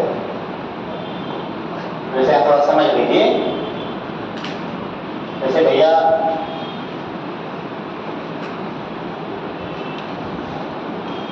ये आपका है ट्रांस हिमालय का प्रदेश, मान लो ये इसी के बीच में आपका ट्रांस हिमालय का प्रदेश है, ठीक है। तो सबसे उत्तर की चोटी हो गई काराकोरम। अब ये दोनों मिला के कि मैं बात कर रहा हूँ, ये अलग अलग चोटी समझ जाए। इसका नाम मान लीजिए काराकोरम कर दी,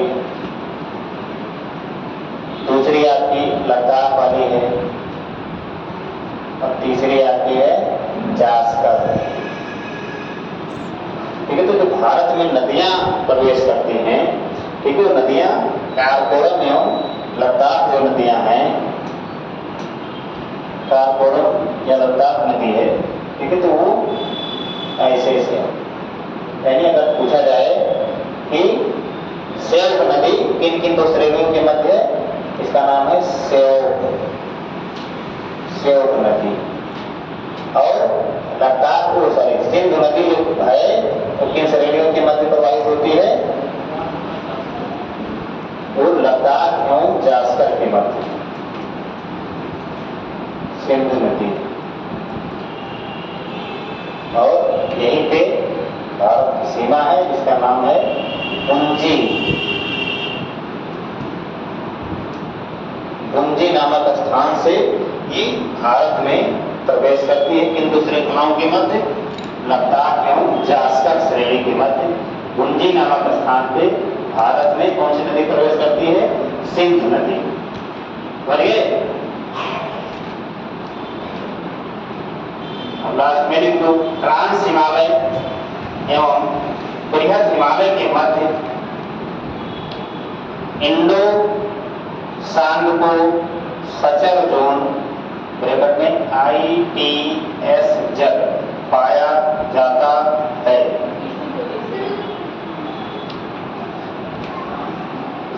देखो दिखा देते हैं तुम लोगों को, ये वाला यानी ट्रांस हिमालय और बृहद हिमालय के मध्य में ITS जल यानी इंडो सांगपो सचर जोन पाया जाता है। अब देख लेंगे, हाँ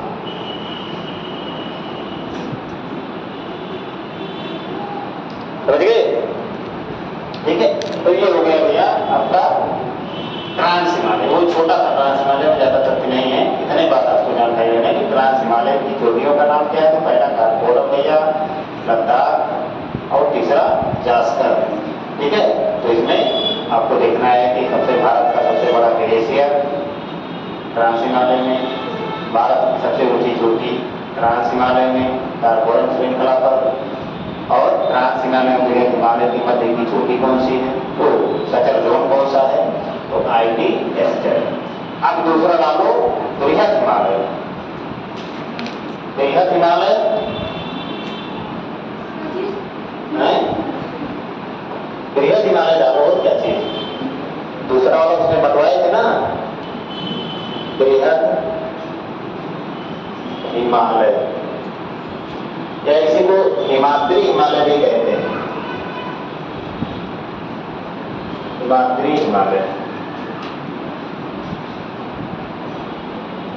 यानी समझिए कि ये हिम का घर है, यानी बर्फ का घर, ठीक है। बृहद हिमालय सबसे प्रमुख हिमालय, यानी हिमालय की जब चर्चा होती है तो समझिए कि बृहद हिमालय की बात होती है, क्योंकि अधिकांश चोटियां जो हैं सबसे ऊंची दुनिया की बृहद हिमालय में अवस्थित है, और बृहद हिमालय सबसे ऊंचाई पर भी अवस्थित है, इसलिए सबसे ज्यादा चोटियां यहीं पे अवस्थित है, यहीं पे सबसे ज्यादा बर्फ ढकी रहती है, ठीक है। आप लोग देखते हैं चित्र वगैरह में हिमालय का, तो ज्यादातर मामलों में बृहद हिमालय के ही चित्र जो आपको दिखाए जाते हैं।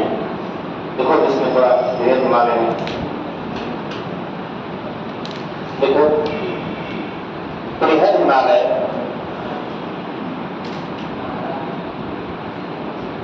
या मुक्त हिमालय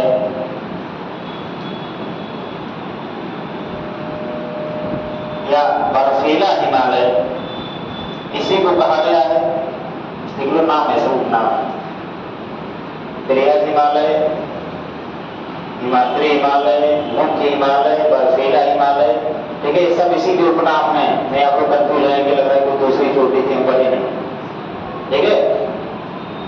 यह सिंधु नदी के गाज से लेकर, यह सिंधु नदी के गाज से लेकर, सिंधु नदी के गाज से लेकर, गाज से लेकर, गाज से लेकर,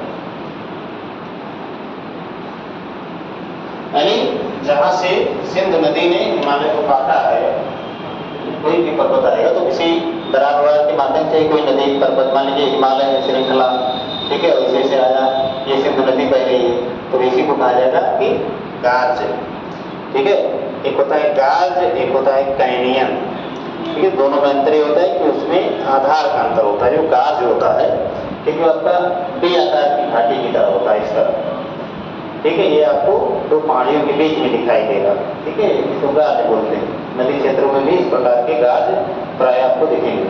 और एक होता है कैनियन, तो कैनियन थोड़ा उसका आधार ज्यादा बड़ा होता है, ठीक है। तो सिंधु घाटी का गाज है, उससे लेकर अरुणाचल प्रदेश तक, अरुणाचल प्रदेश तक, अरुणाचल प्रदेश में, इस तरह लिखिए, अरुणाचल प्रदेश में ब्रह्मपुत्र नदी के मोड़ तक फैला है, ब्रह्मपुत्र नदी के मोड़ तक फैला है।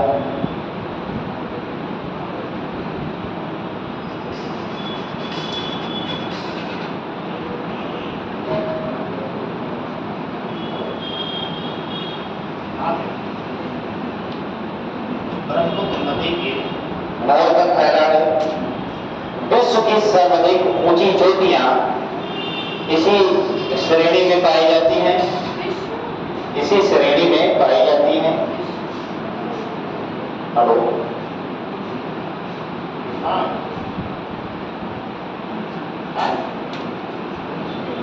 हाँ,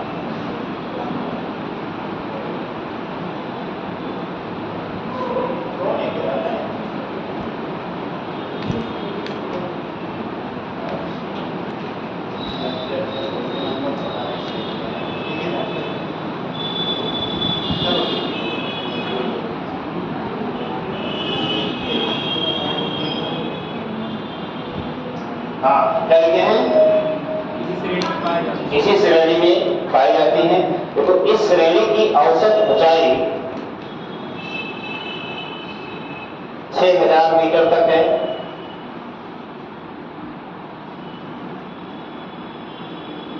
6000 मीटर तक है।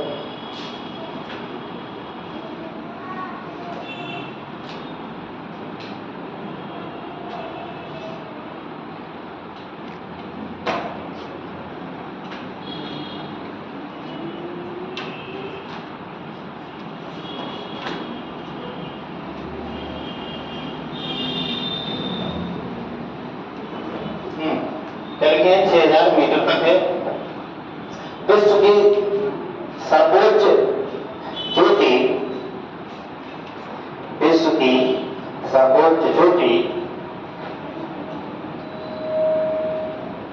विश्व की सर्वोच्च चोटी माउंट एवरेस्ट भी इसी श्रेणी का भाग है,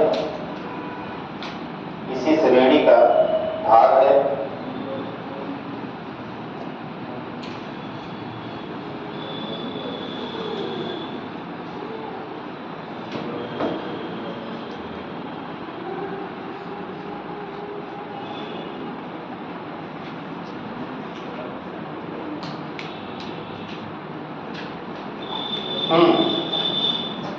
अब इसको अगर आप बना के समझने का प्रयास करेंगे,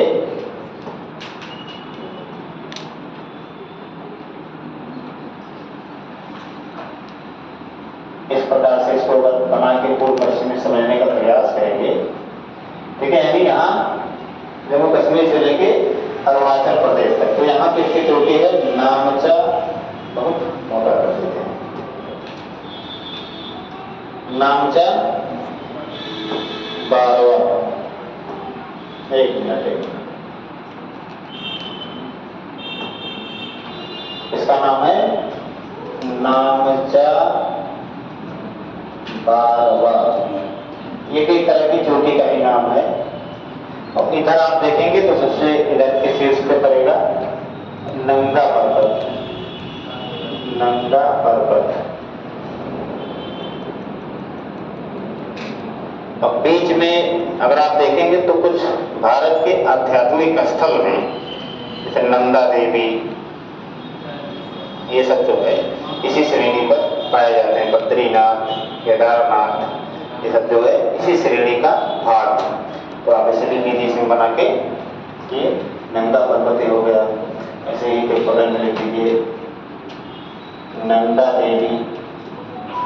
इसमें बना लेंगे तो थोड़ा आसान हो जाएगा समझने में भी। और कहीं पे एक और लिख लीजिए अगर बगल में रखे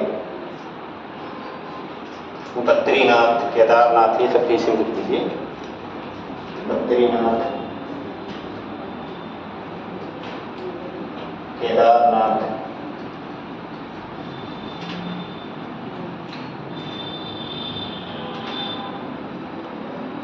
और नेपाल में आपका है mount Everest. Mount Everest Nepal.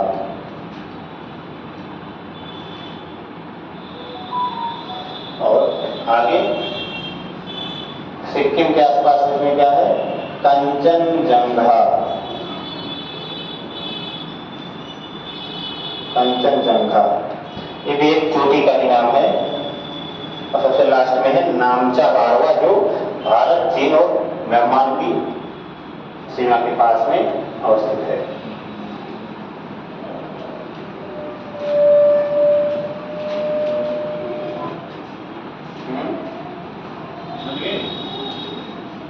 क्यों नहीं समझ आ रहा? बहुत ज्यादा बोरिंग क्लास लग रही होगी ना। मन कर रहा होगा कि कुछ फेंक के मार दें गुरुजी को, हमारे डालने जो है इतनी कठिन कठिन चीजें दिखा रहे हैं। नाम करके बताते हैं। नाम है ये नंगा पर्वत, जहाँ से बृहद हिमालय समझिए शुरू होता है। ये नंदा देवी, बद्रीनाथ, केदारनाथ, इधर आपका माउंट एवरेस्ट, आपका सिक्किम के आसपास है कंचनजंगा, ये सब चोटियों के नाम हैं। और ये सबसे लास्ट में नामचा बारवा। ठीक है। अब इसके बीच बीच में बहुत सारी नदियां निकलती हैं, वो सब भी लिखाएंगे एक एक करके। इसे मैंने एक तो बनवा देगी, एक बार आप इसको लिख लेंगे तो थोड़ा याद करने में आसानी हो जाएगी। पीछे नहीं दिखता है क्या? आवाज जा रही है? और तेज करें, हमको पता चल गया। इसको थोड़ा तेज कर देंगे, बहुत पीछे तक आवाज जाएगी। चलिए देखिए, और इसमें थोड़ा सा ये देखिए हो कि विश्व की सर्वोच्च चोटी माउंट एवरेस्ट इसी का भाग है। देखो, इसके अतिरिक्त कंचनजंगा,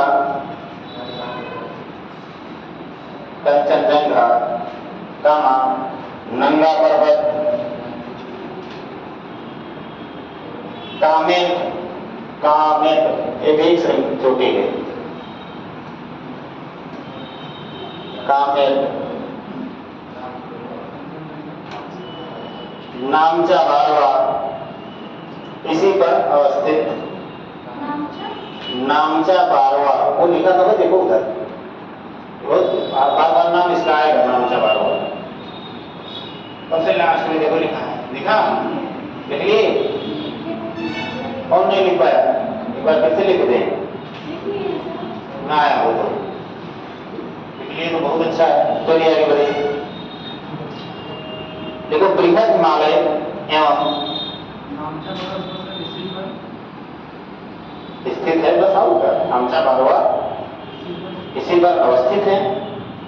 पूरा वाक्य हो गया? नहीं हो गया? अब इसके आगे देखो दूसरा वाक्य बनाओ। देखो, बृहद हिमालय एवं कारकोरम श्रेणी के मध्य एक शीत मरुस्थल अवस्थित है।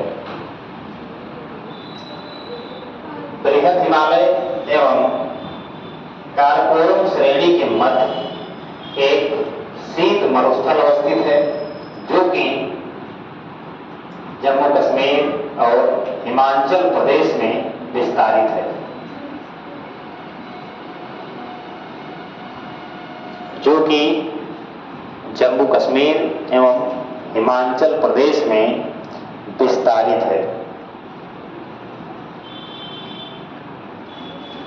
यानी काराकोरम श्रेणी जो लद्दाख ट्रांस हिमालय का भाग थी, ठीक है, काराकोरम श्रेणी एवं बृहद हिमालय के मध्य में एक छोटा सा मरुस्थल है, जिसको हम लोग शीत मरुस्थल कहते हैं। ठीक है, तो कई बार प्रश्न पूछा जाता है कि भारत में एक गर्म मरुस्थल है, थार का मरुस्थल, उसको तो आप लोग जानते ही हैं, और एक शीत मरुस्थल भी है। ठीक है, तो इसका ध्यान रखिएगा। कई बार प्रश्न पूछा भी गया है कि भारत में शीत मरुस्थल कहाँ है या किन राज्यों में विस्तारित है, तो ये जम्मू कश्मीर एवं हिमाचल प्रदेश के कुछ क्षेत्रों में विस्तारित है। क्या कौन? शीत मरुस्थल। और ये किन दो चोटियों के मध्य में है? काराकोरम एवं बृहद हिमालय की चोटियों के मध्य में शीत मरुस्थल अवस्थित है। और उसके बाद इसका सीधा मतलब हो गया शीत मरुस्थल, एक हो गया उष्ण मरुस्थल, जहाँ पे वर्षा न हो, वर्षा नहीं होगी किसी भी क्षेत्र में, तो क्या होगा?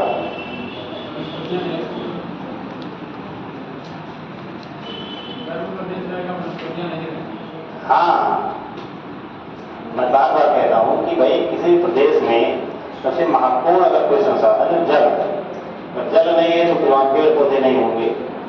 और जब बारिश नहीं होती है किसी भी क्षेत्र प्रदेश में बहुत दिनों तक, तो चट्टानों का एक गुण होता है कि वो जब उन पे धूप लगती है, और खास करके ऐसी चट्टानें जो मरुस्थलीय प्रकृति की होती है, ठीक है, वो क्या करते हैं, उसका का तेजी से अवशोषण करते हैं।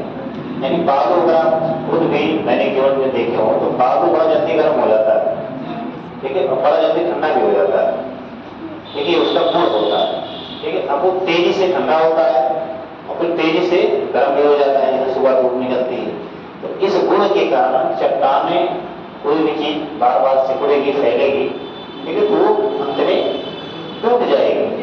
ठीक है, अब देखिए बालू जो है बुरबुरे में टूट जाती है, एक रेत का रूप ले लेती है, जो तो ऐसे प्रदेश में रेत देखिए उड़ती रहती है कि नहीं उड़ती रहती। और दूसरी चट्टानें हैं जो और अन्य क्षेत्रों की हैं, अन्य क्षेत्रों में बारिश हो गई तो चट्टानों में उतना लचीलापन आ जाता है कि उसको बहुत ज्यादा तापमान से प्रभावित देते कि ज्यादा फैलने और सिकुड़ने से वो टूट जाए।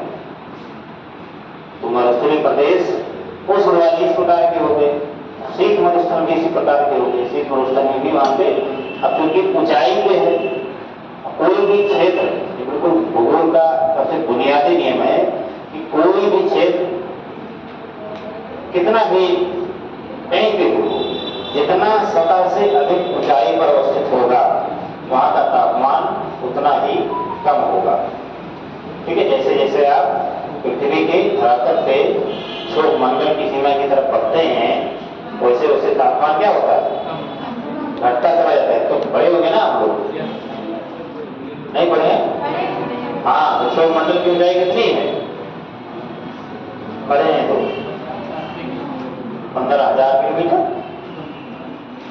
क्षोभ मंडल जो है आपका, इसकी ऊंचाई कितनी है? लगभग औसत ऊंचाई 50 मीटर, 50 किलोमीटर है। सब लोग इसे अनुमान लगा दो, एक तरह से गिनती गिन लो, जैसे 10 से शुरू करो, 10 से कोई 40 मिला के पहुंच जाओ तो उसी के बीच में है, ये वैसा ही हो जाए। ठीक है, तो क्षोभ मंडल की जो ऊंचाई है भैया, वो औसत ऊंचाई माना तक 16 किलोमीटर। ठीक है, कई किताबों अलग अलग लिखा, तो एनसीईआरटी में लिखा हुआ है वो 16 किलोमीटर तक माना जाता है। यानी पृथ्वी से आप 16 किलोमीटर की ऊंचाई तक के क्षेत्र में जैसे जैसे सतह से ऊंचाई के बढ़ते चले जाएंगे, वैसे वैसे तापमान कम होता जाएगा।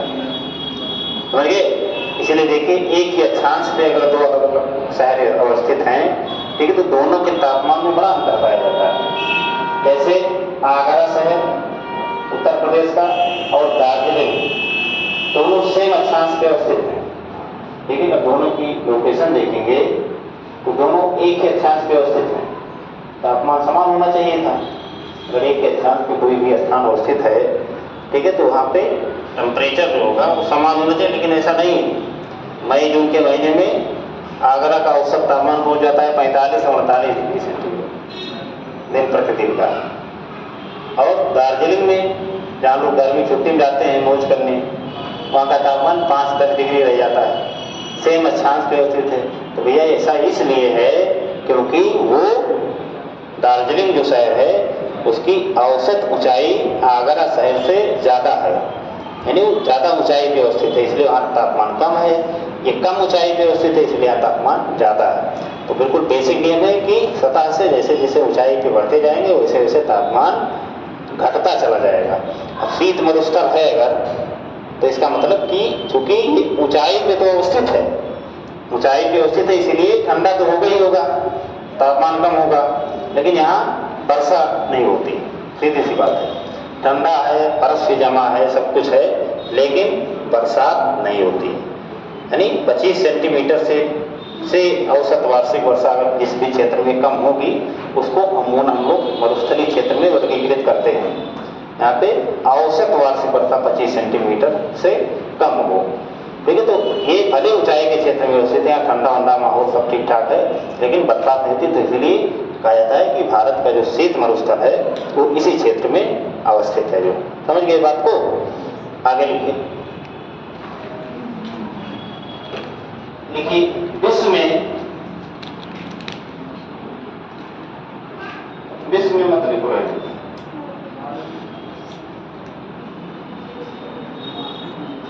देखो हिमालय की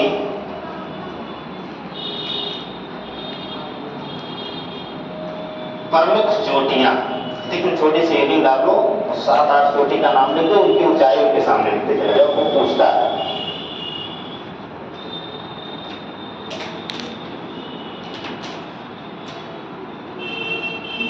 मुख्य चोटियां,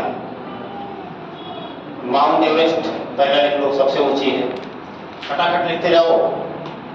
पहला माउंट एवरेस्ट कितना है? 48। इन सबका ऊंचाई आप लोग याद रखिएगा, क्रम से याद रखिएगा। ये किस देश में अवस्थित है ये भी याद रखने वाली बात है। तो माउंट एवरेस्ट नेपाल में है, जानते हैं आपको। दूसरा लिखो कंचनजंगा। कंचनजंगा की ऊंचाई कितनी है? 8598। Very good. तीसरा है मकालू। मकालू, जिसे कालू लिखते हैं ना, तो उसके आगे मां लगाते हैं बस, मकालू। मकालू लिख नहीं, मकालू कितनी ऊंचाई है इसकी? 8800 नहीं सॉरी 8800 सॉरी 8481। हाँ 8481। अगला है धौलागिरी। धौलागिरी, धौलागिरी की ऊंचाई 8172। अगला है नंगा पर्वत। धौलागिरी 8172। 8172। अगला है नंगा पर्वत 8126। अन्नपूर्णा। अन्नपूर्णा, अन्नपूर्णा की ऊंचाई है 8076 मीटर। 8076। नंदा देवी 7817। बस इतनी चोटियों का नाम आप लोग याद रखिए। और इन चोटियों के सामने ये आपका होमवर्क रहेगा कि आप लोग किस देश में अवस्थित हैं इसका भी नाम लिखिए, क्योंकि अभी 2021 के विषय से पूछा गया कि निम्नलिखित चोटियों में से कौन सी भारत में अवस्थित है। ठीक है, तो कई बार ये कंफ्यूजन होता है, तो आप इसका लिख लीजिए। बाकी इसमें थोड़ा सा एक आता है, आप और लिखाएंगे, कुछ तथ्य ही है, इसको खत्म करेंगे। इसके बाद हम लोग आएंगे लघु हिमालय पे, फिर शिवालिक हिमालय पे। बस यही चाह रहे हैं, हिमालय का काम तमाम। इसके बाद हम लोग मैदानी प्रदेश फिर प्रायद्वीप भी ऐसे ऐसे करके आगे बढ़ेंगे। ठीक है, चलिए। तो कल तो अपने संडे है, कल छुट्टी रहेगी, परसों रक्षाबंधन है। छुट्टी रहेगी तो अगली क्लास जब भी होगी तो मुलाकात होती है। चलिए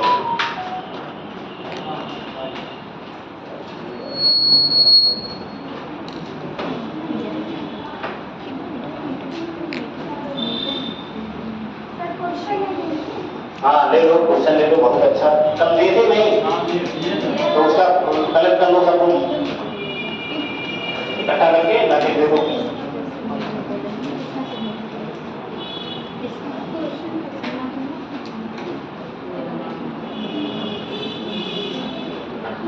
आज का प्रश्न ले लो, देखो फटाफट छोटा सा प्रश्न लेंगे। देखो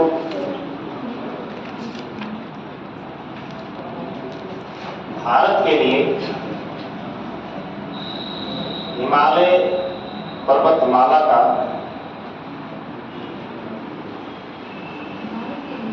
भारत के लिए हिमालय पर्वतमाला का सामरिक के साथ साथ सामरिक मतलब रक्षा संबंधी सामरिक के साथ साथ क्या क्या महत्व है, क्या क्या महत्व है, विश्लेषण करें 200 शब्द।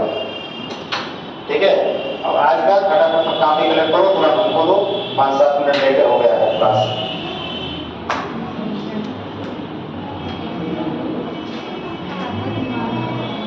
ले आओ, कौन कौन लिखा है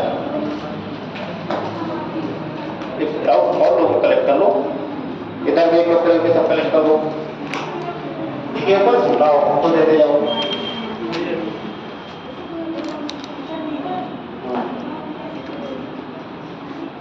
नहीं लगा सबको, क्या देखेगा हाँ हाँ चलो आपको बताओ नहीं लिखो, चलो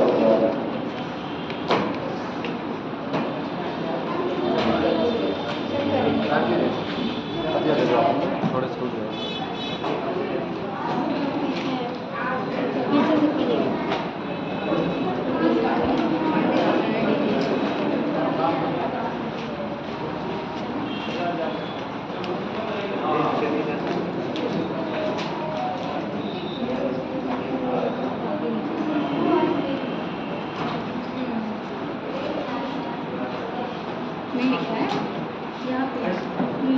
मीटर ही है, सारा मीटर है, कोई किलोमीटर में नहीं है ना, सब मीटर है।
थोड़ा छोटा लग रहा है।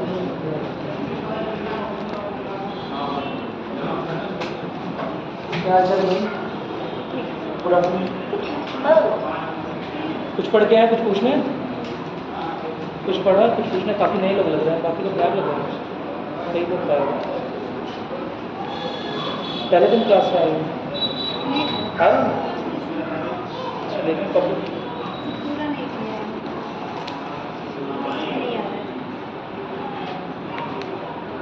लेकिन क्लास